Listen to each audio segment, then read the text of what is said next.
البیہقی کہتے ہیں کہ شاید احد میں ابن عمر 14ویں سال میں داخل ہوئے ہوں اور خندق میں وہ 15ویں سال کے آخر میں ہوں۔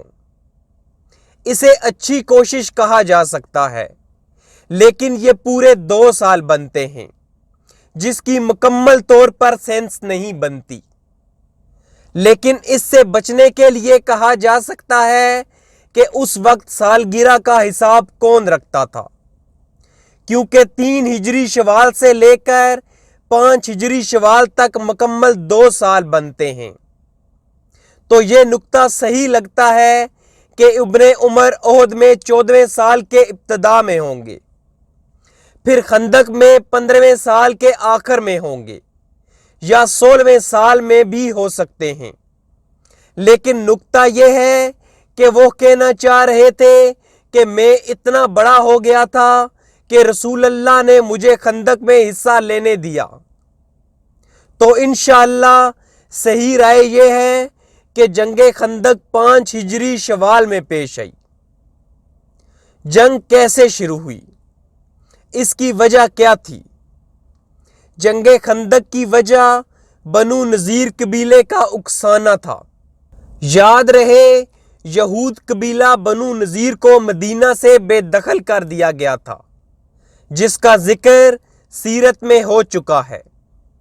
جب بنو نذیر نے رسول اللہ صلی اللہ علیہ وآلہ وسلم کو قتل کرنے کی کوشش کی تھی، اس کے علاوہ انہوں نے مسلمانوں کے خلاف اور سازشیں بھی کی تھیں، لیکن جس چیز نے ان کی قسمت کا فیصلہ کیا وہ ان کے سرداروں کی کھلی کوشش تھی، جس میں ان کے 3 سے 4 سرداروں نے فیصلہ کیا کہ رسول اللہ پر قلعے کے اوپر سے بھاری بھرکم پتھر پھینک کر انہیں قتل کر دیا جائے، جب وہ قلعے کی دیوار کے ساتھ بیٹھے ہوئے تھے۔ عام طور پر قلعے پر بھاری پتھر رکھے جاتے ہیں تاکہ اگر دشمن حملہ کر دے تو انہیں قلعے کے اوپر سے نشانہ بنایا جا سکے۔ جب رسول اللہ بنو نذیر کی طرف کچھ صحابہ کے ساتھ گئے تو انہوں نے آپ صلی اللہ علیہ وآلہ وسلم کو باہر انتظار کرنے کا کہا تاکہ آپ کے لیے مہمان نوازی کا بندوبست کر سکیں۔ لیکن جو ہی یہود قلعے کے اندر گئے تو انہیں یہ شیطانی خیال آیا۔ رسول اللہ صلی اللہ علیہ وآلہ وسلم قلعے کی دیوار کے ساتھ بیٹھے ہوئے تھے کہ انہیں اللہ کے حکم سے جبرائیل علیہ السلام نے آگاہ کر دیا۔ اللہ کے رسول فوراً وہاں سے اٹھ کر آ گئے۔ اس غداری کے بعد بنو نذیر کو بے دخل کر دیا گیا۔ بے دخلی کی شرائط یہ تھیں کہ اپنے ہتھیار اور پراپرٹی چھوڑ کر جانا ہوگا، لیکن جو کچھ اونٹوں پر لاد کر لے جایا جا سکتا تھا اس کی انہیں اجازت دی گئی، اسی لیے وہ اپنے دروازے بھی اونٹوں پر لاد کر ساتھ لے گئے تھے۔ مدینہ سے بے دخلی کے بعد بنو نذیر خیبر چلے گئے تھے۔ اگر مدینہ سے گاڑی پر سفر کیا جائے تو 2 گھنٹوں کا سفر ہے، یعنی گرد و نواح میں ہی خیبر ہے۔ تو بنو نذیر ابھی بھی اپنی زمین حاصل کرنے کی کوشش کر رہے تھے۔ ان کی ایکڑوں کے حساب سے زمینیں تھیں، جس میں کھجوروں کے باغ تھے۔ اس کی مالیت بہت زیادہ تھی، اس لیے انہیں لالچ تھی کہ انہیں وہ زمین واپس مل جائے۔ اس سلسلے میں انہوں نے مکہ اپنے سرداروں کا ایک وفد بھیجا۔ یہ بنو نذیر کے سینئر سرداروں کا وفد تھا۔ سیرت کی کتابوں میں وفد کے شرکاء کا نام موجود ہے۔ وفد کے شرکاء میں سلام ابن ابو الحقیق، اوہئی ابن اخطب جو صفیہ رضی اللہ تعالی عنہا کے والد تھے، صفیہ سے آگے جا کر بالآخر رسول اللہ شادی کر لیں گے۔ صفیہ کے والد اوہئی ابن اخطب قبیلے کے ایک لیڈر تھے۔ اس کے علاوہ بھی